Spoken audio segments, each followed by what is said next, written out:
again, I hope you had a great Valentine's Day yesterday. And I call this Valentine's Weekend, and you're celebrating it with me here in the Doo-Wop Toilet. Now, Joe McCoy, my former boss at WCBS-FM, I know he's out there listening, and Joe likes to hear me sing leads. I know he does.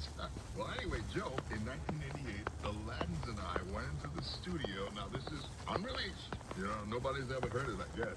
And we did You Are Too. You want to hear it, Joe? But here it is.